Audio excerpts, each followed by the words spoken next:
গোবিন্দের সঙ্গে সুদামার যে লীলার কথাটা আমরা জানি বাবা, বেশিরভাগ ক্ষেত্রে আমরা সেই লীলাকে শ্রবণ করি দাপর যুগ থেকে।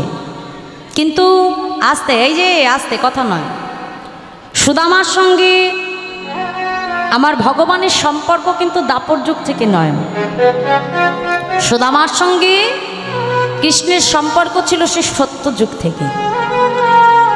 সত্যযুগে আস্তে একটু শান্ত হয়ে, এই যে আমার দিকে তাকাতে হবে সবাইকে মন দিয়ে। সত্যযুগে ভগবান বিষ্ণুর 4টি অংশ ছিল মা। কয়টি অংশ? 4টি। কি কি? বসুদেব, সংকর্ষণ, প্রদ্যুম্ন, অনিরুদ্ধ। এই 4টি অংশ সত্যযুগ থেকে ত্রেতা যুগে রাজা দশরথের ঘরে 4 পুত্র হয়ে তারা এলেন। কেন এলেন বাবা? এর পেছনে একটা কারণ আছে। দেখো, এই জাগতিক জগতে যখন আমরা কোনো খেলা খেলতে যাই বাবা, তা আমি যদি একা একা খেলাটা খেলি, সেই খেলায় কোনো মজা হবে কি বাবা? ওই ফুটবলটা নিয়ে যদি মাঠে আমি একা একা লাথি দিয়ে খেলি, মজা হবে? হ্যাঁ, যদি সেখানে 4-5 জন থাকে, বন্ধু বান্ধব মানে এগেইনস্ট দল যদি থাকে, তাই না, তাই খেলাটা খেলতে মজা লাগে। একা একা ভালো লাগে। তো ভগবান একা একা লীলা করবে, ভালো লাগে? ভগবান কি করলেন? নিজের অংশ থেকে তিনি 4টি অংশ সৃষ্টি করলেন। তারা কে কে? বসুদেব, সংকর্ষণ, প্রদ্যুম্ন, অনিরুদ্ধ। এই 4 অংশ ত্রেতা যুগে রাজা দশরথের ঘরে 4 পুত্র হয়ে এলেন। বসুদেব হলো কে? প্রভু রাম। সংকর্ষণ হলেন তার ভ্রাতা লক্ষ্মণ। প্রদ্যুম্ন হলো বাবা ভরত, আর অনিরুদ্ধ হলো শত্রুঘ্ন। এই কৃষ্ণ সুদামা লীলা এখান থেকেই শুরু হলো। এখন 4 ছেলের দশরথের। এখন রাজা দশরথ দেখছে বাবা তার বয়স হয়েছে, এবার তাকে বানপ্রস্থে যেতে হবে। তখন বানপ্রস্থে তো যাবে, কিন্তু নিজের অবর্তমানে রাজ সিংহাসনের উত্তরাধিকার কাকে করে যাবে, চিন্তায় পড়ে গেল। তখন কি করলো? গুরুদেব বৈশিষ্ট্য মুনিকে তিনি স্মরণ করলেন, ডাকলেন।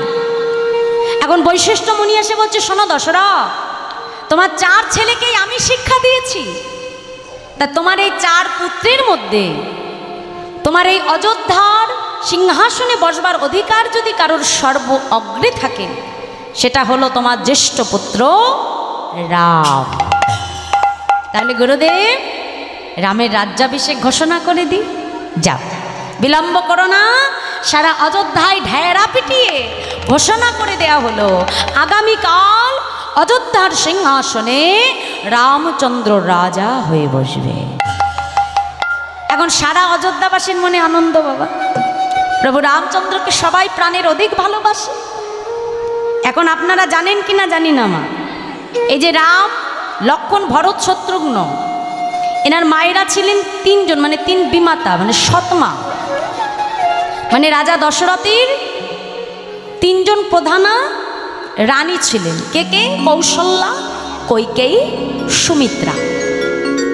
এই কৌশল্যা তার পুত্র হলো রাম, কৈকেয়ীর পুত্র হলো ভরত, আর সুমিত্রার পুত্র হলো লক্ষ্মণ, শত্রুঘ্ন। 4 ভাই। এখন এই 3 মায়ের মধ্যে যদি রামকে অধিক কেউ ভালোবাসে, সেটা হলো তার বিমাতা কৈকেয়ী। পাছে রামের ভালোবাসায় ভাগ পড়ে যায় মা, তাই নিজের পুত্র ভরতকে নিজের বাপের বাড়িতে রেখে মানুষ করেছে, যাতে আমার রামের ভালোবাসায় কোনো ত্রুটি না ঘটে। এত ভালোবাসত রামকে। তাই রাম রাজা হবে মনের আনন্দে বনের মধ্যে বসে, নিরজনে বসে বসে কৈকেয়ী সুন্দর করে একটা মালা গাচ্ছে, যে কাল রাম আমাকে প্রণাম করতে আসবে, তখন এই মালাটা আমি রামের গলায় পরিয়ে দেব। এখন কৌশল্যা ওদিকে রামের মঙ্গলের জন্য পূজা করছে, কৈকেয়ী মালা গাচ্ছে। আর ওই কৈকেয়ীর একজন দাসী ছিল, ছোটবেলার দাসী, যার নাম হলো বাবা মন্থরা। আর ওই মন্থরার এমন কুটিল মতি, কৈকেয়ীকে মালা গাঁথতে দেখে নিরজনে বসে আছে, আশেপাশে কেউ নাই, মন্থরা তার কাছে প্রবেশ যে বলছে, হ্যাঁ রে অকৈকেয়ী, মালাটা কার জন্য গাচ্ছিস জানো না? কাল যে আমার রাম রাজা হবে গো, আমার মনে কত আনন্দ। কাল রাম যখন আমাকে প্রণাম করতে আসবে, আমি রামের গলায় মালাটা পরিয়ে দেব।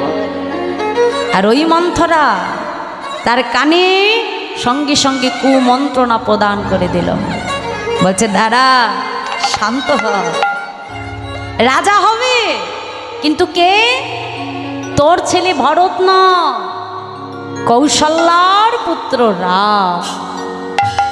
আর রাম যদি রাজা হয়, কৌশল্যা হবে রাজমাতা।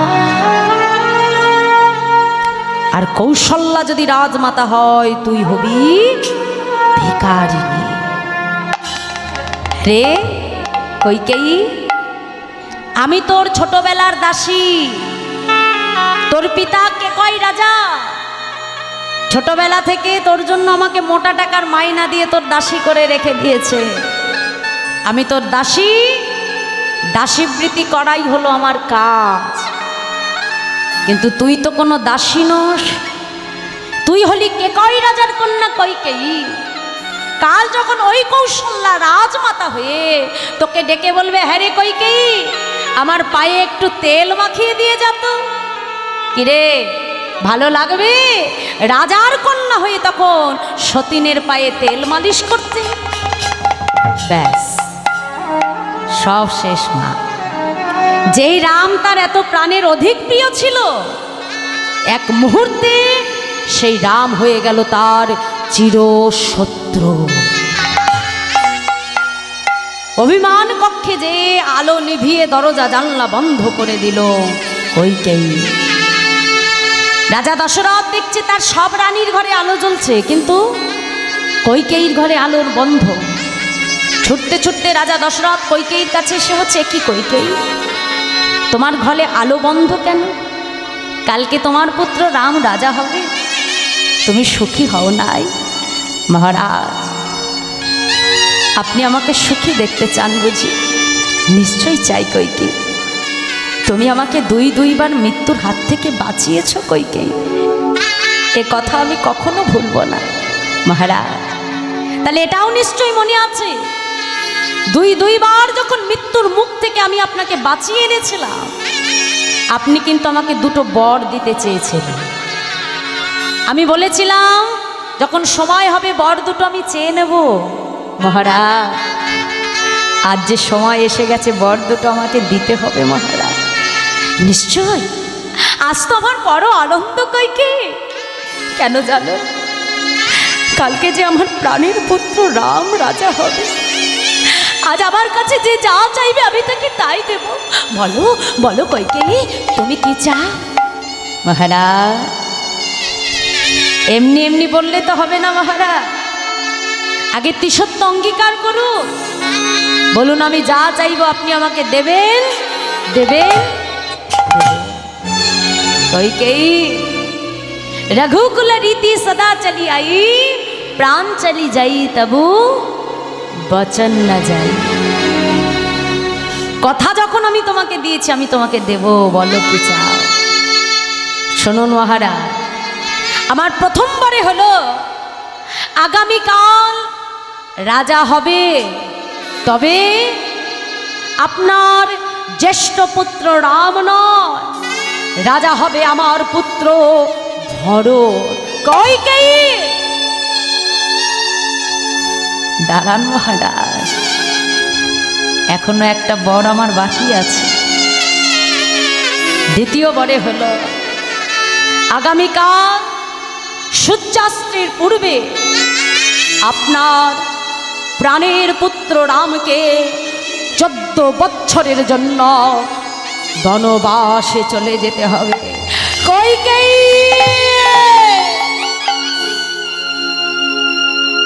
ছি ছি ছি কইকেয়ী, আমি জানতাম তোমার এই প্রাণের পুত্র রামকে তুমি অধিক ভালোবাসো কইকেয়ী। এই সিংহ সিংহাসন তোমাকে এতটাই লোভী করে দিল, তুমি তোমার প্রাণের পুত্র রামকে বনবাসে পাঠাতে চাইছো। কইকেয়ী, সন্তান যখন বড় হয়ে যায়, পিতামাতা সন্তানের অনুমতি ছাড়া কোনো সিদ্ধান্ত তার উপর জোর করে চাপাতে পারে না। কইকেয়ী, আগে যে আমাকে রামের অনুমতি নিতে হবে। রাজা দশরথ নিরুপায় হয়ে রামকে ডাকছে,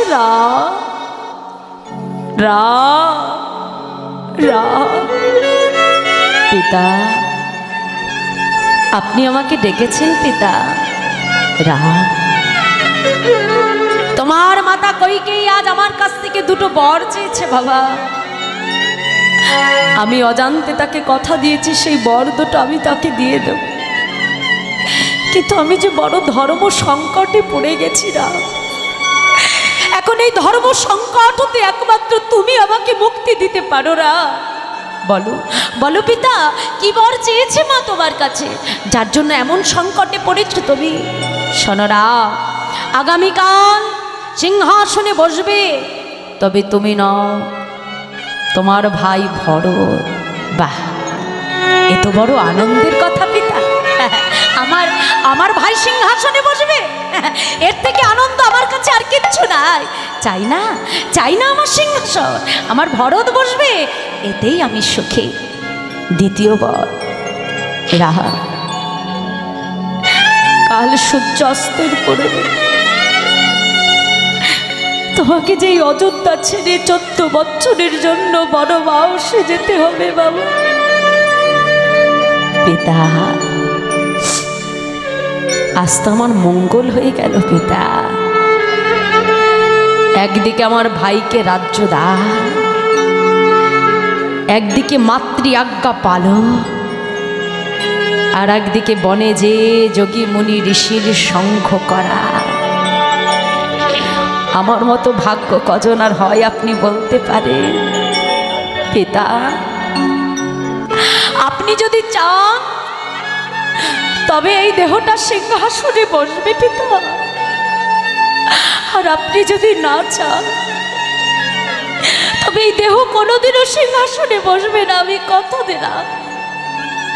আমি কথা দিচ্ছি, কাল সূর্যাস্তের পূর্বে আমি এই অযোধ্যা ছেড়ে বনবাসের উদ্দেশ্যে গমন করব। পরের দিন প্রভাত হতে না হতেই প্রভু রামচন্দ্র তখন বনবাসের উদ্দেশ্যে গমন করছে মা। ভাই লক্ষণ ছুটে এসে দাদা রামচন্দ্রের চরণটাকে জড়িয়ে ধরেছে।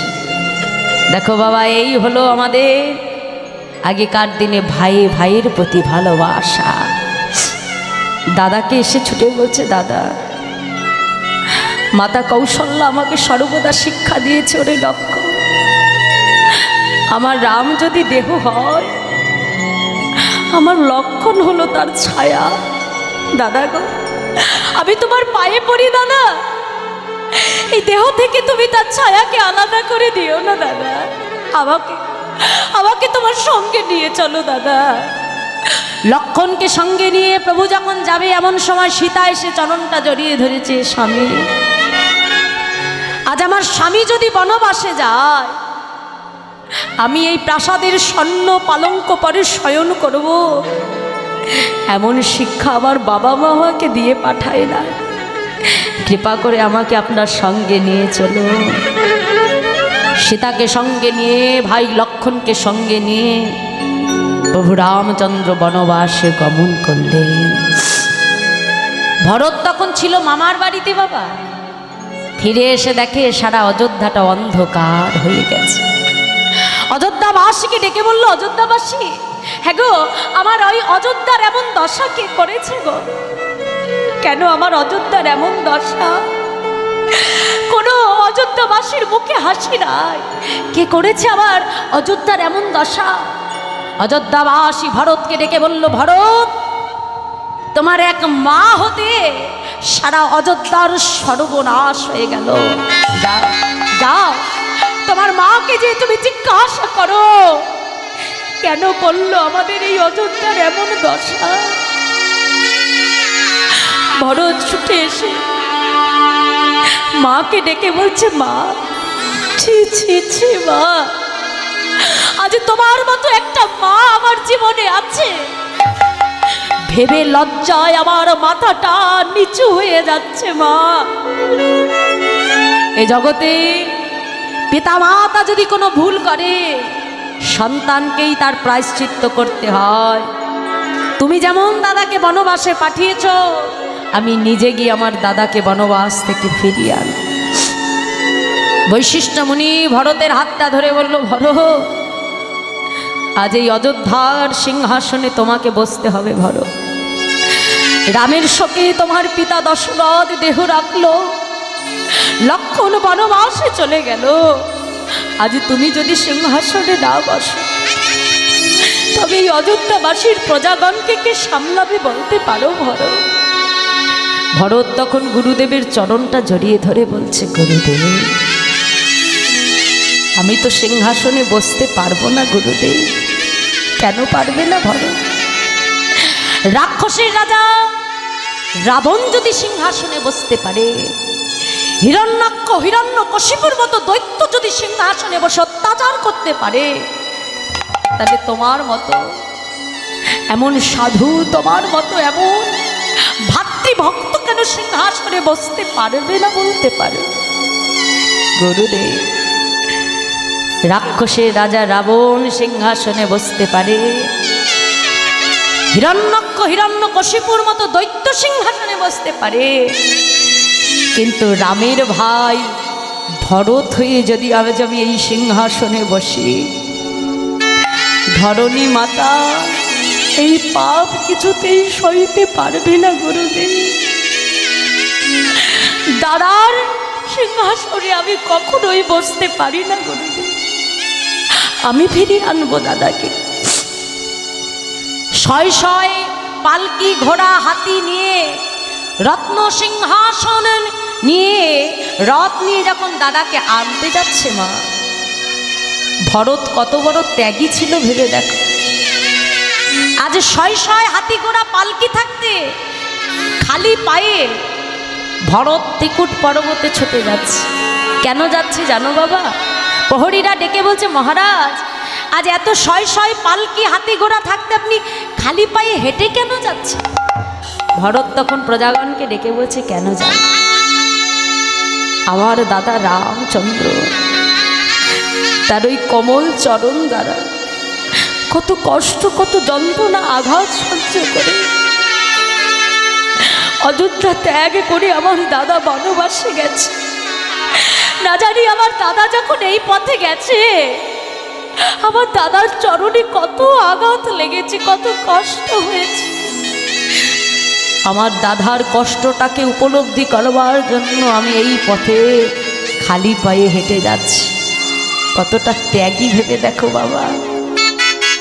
ত্রিকুট পর্বতে এসে দাদার চরণটা জড়িয়ে ধরে বলছে, দাদা, তুমি কৃপা করে অযোধ্যায় ফিরে চলো দাদা। তোমাকে হারিয়ে সারা অযোধ্যা যে অন্ধকার হয়ে গেছে। দাদা, তুমি একবার ফিরে চলো দাদা। প্রভু রামচন্দ্র বলছে, ভরত, আমি যে যেতে পারবো না ভাই। দাদা, আমি বলছি তুমি তাও পারবে না? না ভরত, আমি যেতে পারবো না। আমি যে পিতাকে কথা দিয়েছি 14 বছর পূর্ণ না হওয়া পর্যন্ত বনবাস ছেড়ে আমি অযোধ্যায় যেতে পারবো না। দাদা, বেশ, তাহলে তোমার খড়ম দুখানি তুমি আমার মাথায় তুলে দাও দাদা। তোমার অবর্তমানে এই খড়মকে সিংহাসনে বসিয়ে 14 বছর আমি তোমার রাজত্বটাকে চালিয়ে দেব। বাবা প্রভু রামচন্দ্র বনে থেকে জানা কষ্ট পেয়েছে, ভরত নিজের ঘরে থেকে তার অধিক কষ্ট তিনি সহ্য করেছিলেন। খড়ম সিংহাসনে রেখে 14 বছর মাটিতে বসে অযোধ্যাকে তিনি শাসন করেছেন। 14 বছর পরে যখন রামচন্দ্র ঘরে ফিরে এলেন, মা, সারা অযোধ্যাবাসীর মনে আনন্দ। প্রভুর কাছে যে যা চাইছে তাকে তাই দিচ্ছে। ভরত একটা কোণে চুপটি করে দাঁড়িয়ে আছে। রামচন্দ্র যেই বলছে ভরত, সবাই আমার কাছ থেকে কিছু না কিছু চাইল, তুই কিছু নেবে না ভরত? চাইব দাদা, কথা দাও, আমি যা চাইব তুমি আমাকে তাই দেবে। দেব, বলো কি চাও? দাদা, যেদিন ত্রিকুট পর্বতে আমি তোমাকে ফিরিয়ে আনতে গিয়েছিলাম দাদা, সেদিন ভাই বলে তুমি আমাকে ফিরিয়ে দিয়েছিলে, কিন্তু বনে যে কোথায় রাক্ষসের রাজা বিভীষণ, তাকে তুমি তোমার বন্ধু করেছিলে। কোথায় বানরের রাজা সুগ্রীব, তাকে তোমার বন্ধু করেছিলে। কোথায় গ্রহকের রাজা চণ্ডাল, তাকে তুমি বন্ধু করেছিলে দাদা। কিন্তু ভাই বলে সেদিন তুমি আমাকে ফিরিয়ে দিয়েছো। কথা দাও, আগামী জন্ম বলে যদি কিছু থেকে থাকে দাদা, কথা দাও, সেদিন আমায় বন্ধু করে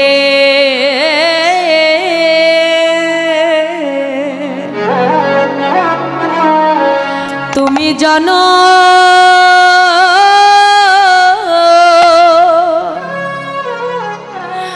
জন্ম দিবে।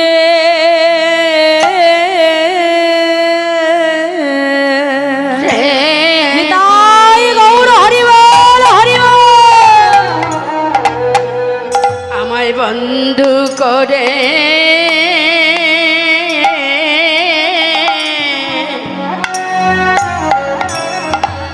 আমায় জন্ম দিবে, যেন চরণ সেবা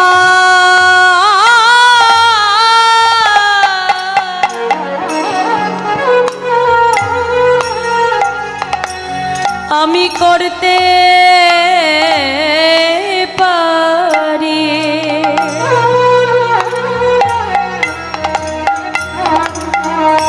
আমায় বন্ধু করে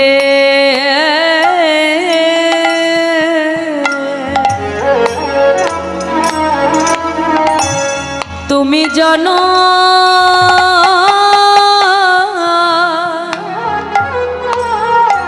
জন্ম দিবে।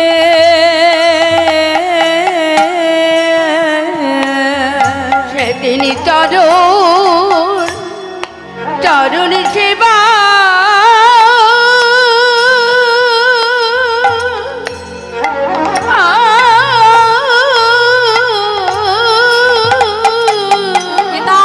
গৌর হরি বল, হরি বল। আমি করিতে পারি। আমায় বন্ধু করে জন্ম দিবে। সেবায় আমি করিতে পারি। আমায় বন্ধু করে জনম দিবে। শুধু এ জন্মে নয়, জন্মে জন্মে আমায় করুণা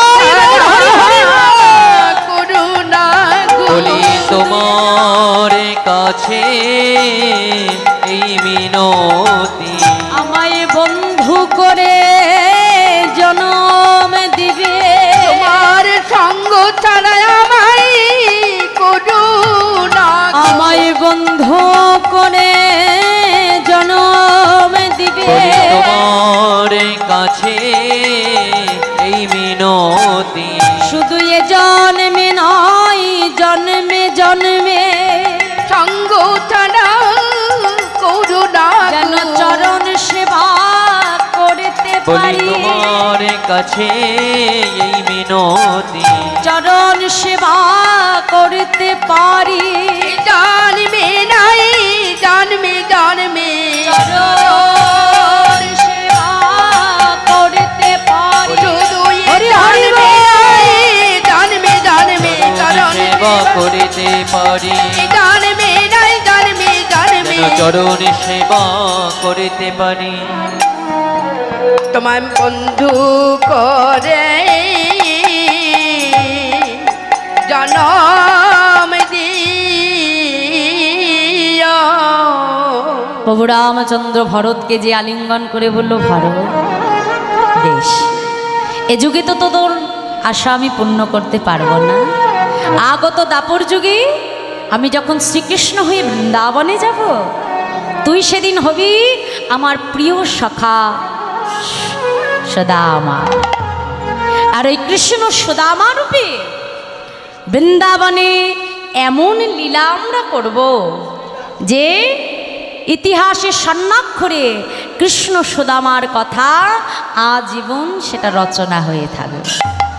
এই যে সুদামা, শ্রীরাম থেকে সুদামামা, ওই আকার যুগে বৃন্দাবনে ব্রজবলি ভাষা, তো আমরা যেমন পরিষ্কারভাবে বলি, বৃন্দাবনের ভাষাটা একটু সুদাম। এবার সুদামকে আকার যুগে ডাকতো সুদামা, এরা আকার যুগে ডাকতো, সেই সুদাম থেকে সুদামা, সেই কৃষ্ণ সুদামা রূপে বৃন্দাবনে আমার গোবিন্দ তারা লীলা করেছিলেন মা। তাই ত্রেতা যুগের সেই ভরত, দাপর যুগে কে হলো বাবা? সুদামা। আর বৃন্দাবনে সেই ত্রেতা যুগের প্রভু রামচন্দ্র হলেন আমার প্রাণ গোবিন্দ। তাই আজ সেই মধুময় বৃন্দাবনে দ্বাদশ রাখালকে সঙ্গে লয়ে আমার গোবিন্দ তিনি বিনোদ খেলায় মত্ত হলেন।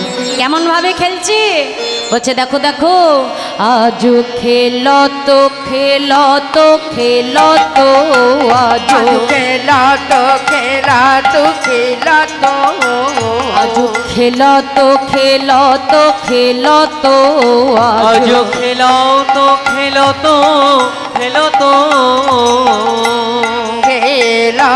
রাম সুন্দর খেলত রাম সুন্দর খেলত রাম সুন্দর খেলে রাম রাম রাম রাম রাম কানাই খেলে রাম নিতাই গৌর হরি হরি রাম রাম কানাই, খেলে রাম রাম রাম রাম রাম কানাই খেলে রাম রাম রাম রাম রাম কানাই। প্রিয় শ্রীদাম সুদাম মেলে হরি হরি রাম মেলি, প্রিয় শ্রীদাম সুদাম মেলে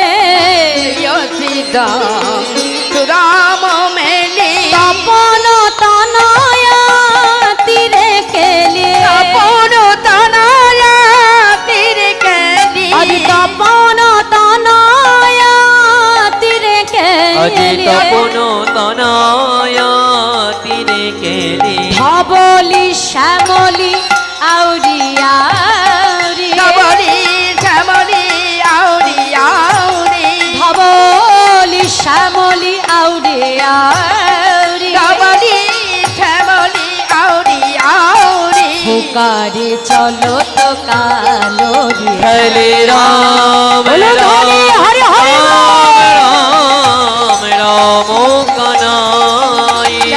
রাম রাম রাম রাম রাম কানাই, আগমনি গম বেদ আগমনি গম বেদুঠার, আগমনি গম বেদ আগমনি গম বেদুঠার, লীলাই করত গঠ বিহার, লীলাই করো তো গোঠ বিহার, লীলাই করত গঠ বিহার, লীলাই কারো তো গোঠ বিঘার, নাসির মামুদ করত হিয়া হরি হরি করত হিয়া, নাসির মামুদ করত হিয়া, নাচির মামুদ করত হিয়া, চরণে শরণ দান খেলে রাম রাম রাম রাম রাম কানাই।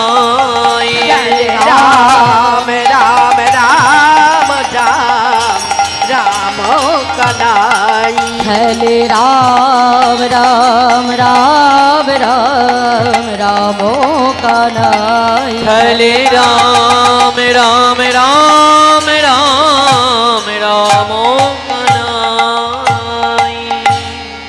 এখন গোবিন্দ আমার যমুনা পুলিনে বিনোদ খেলা খেলছে বাবা। খেলতে খেলতে হঠাৎ আজকে সুবলকে ডেকে বলছে, এই সুবল, এই বলি আজকে কি খেলা খেলবি?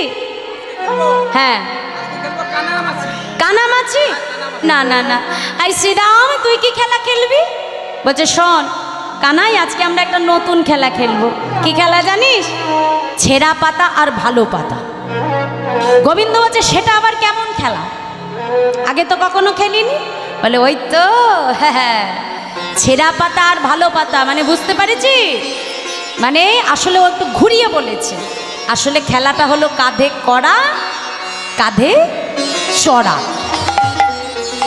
গোবিন্দ বলছে, আচ্ছা কাঁধে করবে কে আর কাঁধে চড়বে কে?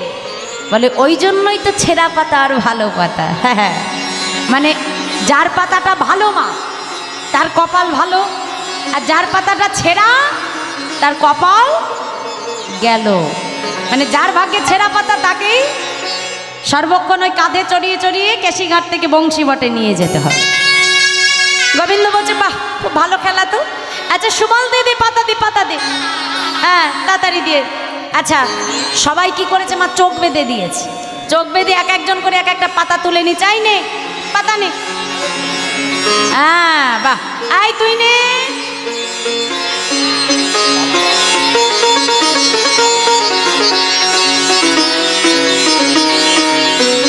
সবার পাতা দেওয়া হয়ে গেছে।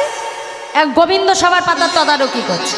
এই শ্রীরাম, এই তোর পাতাটা দেখা দেখি কেমন পাতা পড়েছে। বাবা, একেবারে কচি পাতা মা, খুব ভালো পাতা পড়েছে। হ্যাঁ, এই সুবল, তোর পাতা দেখা। তোরও ভালো। এই মধুমঙ্গল, তোরটা দেখা। তোরও ভালো। এখন যে দেখাচ্ছে সবারই ভালো। এখন সুবল এসে বলছে, এই কানা, সবার পাতা তদারকি করছি, তা তোর পাতাটা দেখা। হ্যাঁ হ্যাঁ, আমার পাতা ভালো না হয়ে থাকে? শোন, আমি হলাম নন্দ মহারাজের ছেলে, নবলক্ষ ধেনু মোর। আমার কখনো খারাপ জিনিস পড়তে পারে? হ্যাঁ হ্যাঁ, দেখবি আমার পাতা তোদের সবার থেকে ভালো। দেখবি, এই এই এই দেখ। যেই দেখেছে ছেঁড়া পাতা, সবাই চিৎকার করছে, কানাই চোর, কানাই চোর, কানাই চোর। গোবিন্দ বাচ্চাই, আমাকে চোর বলছিস কেন? ঘরে ঘরে যখন ননি চুরি করি আমি একা খাই, তোরা খাস না? খাই তো ঠিকই, কিন্তু চুরিটা তো তুই করিস। এই কানাই শোন, আজকে কিন্তু তুই চোর হয়েছিস। গোবিন্দ বলছে, বেশ, অত কথা বলতে হবে না। কাঁধে চড়বি তো? চড়, কাঁধে চড়। এই কে আগে চড়বি? চলে আয়। সবার মধ্যে এবার এসেছে কে মা? আমার গোবিন্দের সেই পরম সখা সুদামা। এসে বলছে, এই কানা, আজকে আমি আগে তোর কাঁধে চড়ব। গোবিন্দ চিন্তা করছে, এটাই তো চাই। ভগবান কি জানে না বাবা যে কোন পাতাটা ছেঁড়া? ভগবান জানে না? তা বারবার গোবিন্দ বেছে বেছে ছেঁড়া পাতাটাই নাই। কেন নাই জানো? ভক্ত ভগবানের চরণ সেবা করে যত না সুখ পায়, ভগবান ভক্তকে সেবা করে তার অধিক বেশি সুখ পায়। আজ কি হলো মা? সেই সুদামাকে কাঁধের উপর বসিয়ে নিয়ে গোবিন্দ আমার ছুটে যাচ্ছে কেশিঘাট থেকে বংশীবটের উদ্দেশ্যে। কেমন ভাবে? মহাজন বলছে, দেখো দেখো,